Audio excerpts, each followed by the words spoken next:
At Middleton 2013, it's one of those rather meandering, slightly pointless movies where at the end you go, why was this made? Who financed this? Who thought this was worth the time, effort and hassle of making it? Now usually you say that and that's a negative thing because the movie was utter crap and completely pointless. That's not the case with this one. It just doesn't add up to anything. The whole thing at the end is just a bit pointless and it's so commercially unviable. Who were they making this for? Who were they going to sell this movie to? Who did they expect to go to a cinema or to rent it or whatever? Unless it was always designed to just go straight to one of these streaming services. The movie's obscurity is very easy to understand and it is no great injustice. But having said all that, I actually quite enjoyed the movie. I thought it was a very pleasant, harmless piece of fluff and quite an adult movie in that it's not something that's going to appeal to 13-year-olds. This is something that would appeal to an older audience, people in their 40s, etc. I would argue. I enjoyed it. The first half is definitely far better. The first half has a certain amount of story and momentum.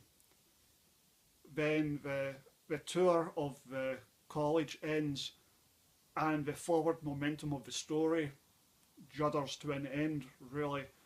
And then in the second half it really does just feel like, oh, this is meandering.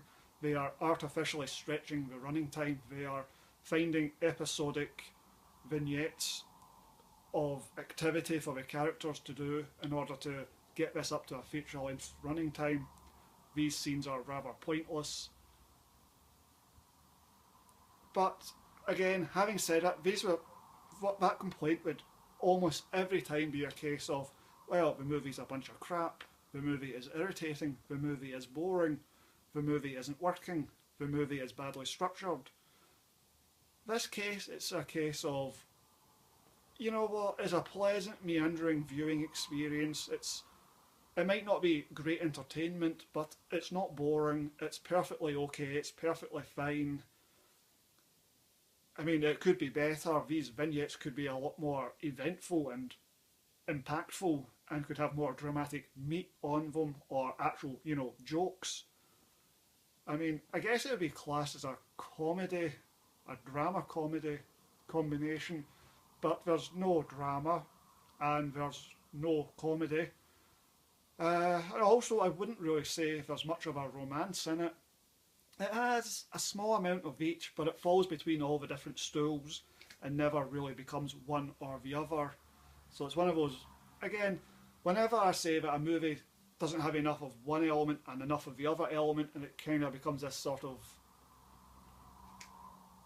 neither fish nor fowl type of situation, this movie doesn't feel like it's failing to find a tone and to become something specific.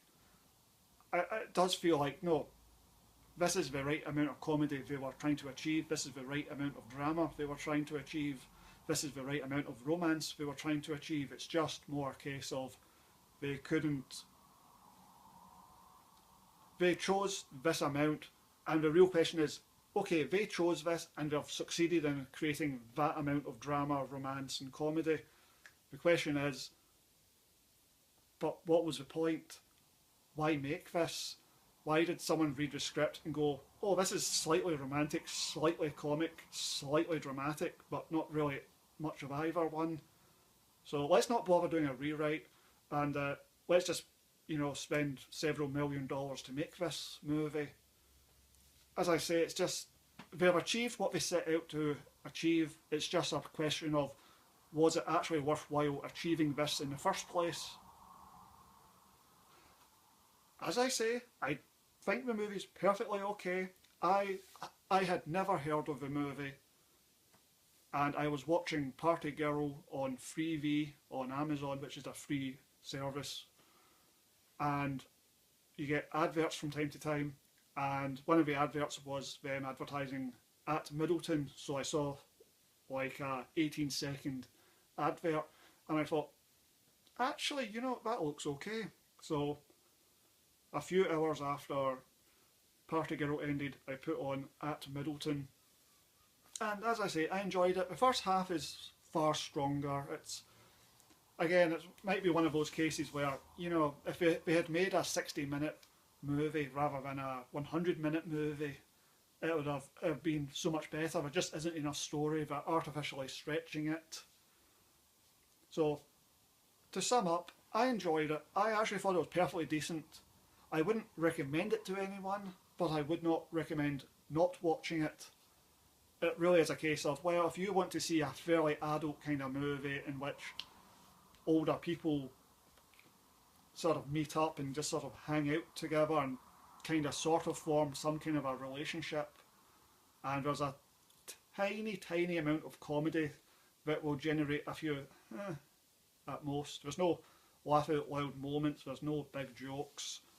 I don't recall laughing at anything, but there's certainly some amusing moments. There is some humour in it, and as I say, there's very little drama, there's very little to the actual romance. So it is worth a watch if you happen to stumble across it on the Amazon Freevee service or whatever. It's certainly worth a watch. It's well made. The script is, as a piece of well-structured dramatic or comic or romantic storytelling, it's weak, but it's fine, it works. The movie works well enough. The movie works maybe better than it really should. The movie held my attention. I thought it was perfectly harmless. I was mildly amused, mildly... It's just a very mild movie. I wouldn't recommend paying any money to see it or anything, but if you get it as part of a streaming service that you already have, and you don't have to pay any extra, then it's a pleasant enough way to waste 100 minutes.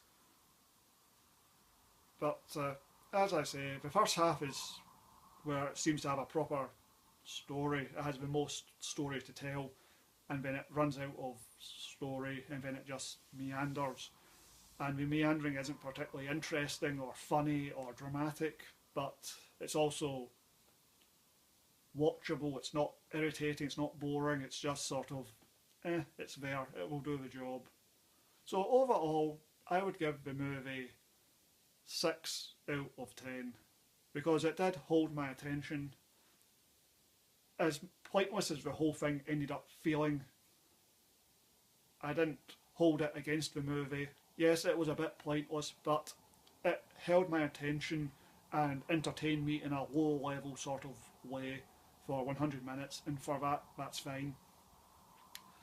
One interesting thing about the casting, I watched it thinking that the young actress in the movie playing the daughter of Vera Farmiga was, I just assumed because of the credits said her name was, her last name is the same as Vera Farmiga's last name.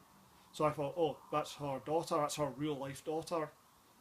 After it ended, I looked on the actor bios on Amazon, and it said that actress, the younger actress, she's actually Vera Farmiga's sister, who is 21 years younger than Vera. So the sister, the much younger sister, is playing the daughter. So that's a bit of an oddity, an interesting, curious oddity.